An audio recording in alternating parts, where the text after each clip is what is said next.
વચ્ચે આગ લાગવાના બનાવમાં પણ વધારો નોંધાયો છે ત્યારે વાપી જીઆઈડીસીમાં ફરી એકવાર આગ લાગતા ફફડાટ ફેલાયો। જીઆઈડીસીમાં આવેલી એક પેકેજિંગ ઇન્ડસ્ટ્રીઝમાં ભીષણ આગ લાગી હતી, જેના કારણે 11 ફાયર ફાઇટર ઘટના સ્થળે દોડી આવ્યા હતા અને આગ પર કાબુ મેળવવાના પ્રયાસો કર્યા હતા। સાથે જ આસપાસની અન્ય કંપનીઓને પણ તાત્કાલિક ખાલી કરાવી દેવામાં આવી છે। તો જીઆઈડીસીમાં એક પેકેજિંગ ઇન્ડસ્ટ્રીઝ ચાલી રહી હતી, તેમાં ભીષણ આગ લાગવાની દુર્ઘટના સામે આવી।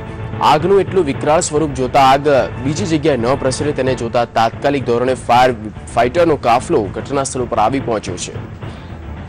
વધુ માહિતી સાથે જોડાઈ ગયા છે સંવાદદાતા જાવેદ ખાન। જાવેદ, અત્યારે શું પરિસ્થિતિ? જી, હાલ 2 કલાકથી લાગેલી આગ હજુ પણ કંપનીની અંદર બેકાબુ બની છે। આગ એટલી વિકરાળ સ્વરૂપે છે કે આગને પગલે વલસાડ જિલ્લા સહિત દમણ અને સેલવાસના ફાયરો ઘટના સ્થળે પહોંચી ગયા છે।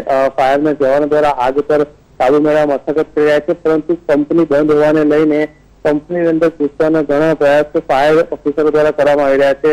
બારીઓ તોડીને, દરવાજાઓ તોડીને અંદર ઘૂસીને આગ પર કાબુ મેળવવાના પ્રયાસો હાથ ધરાઈ રહ્યા છે। જાવેદ, નક્કી માનવામાં આવી રહ્યું છે કે ગરમીના કારણે આગ લાગી હોય?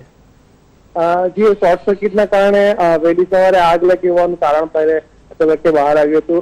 હાલ આગ ઉપર કાબુ મેળવવાના પ્રયાસો જારી છે, ત્યારે સમગ્ર આગ જયારે કાબુમાં આવશે ત્યારે જ સાચી હકીકત બહાર આવશે કે આગ કઈ રીતે લાગી છે। આભાર જાવેદ માહિતી માટે।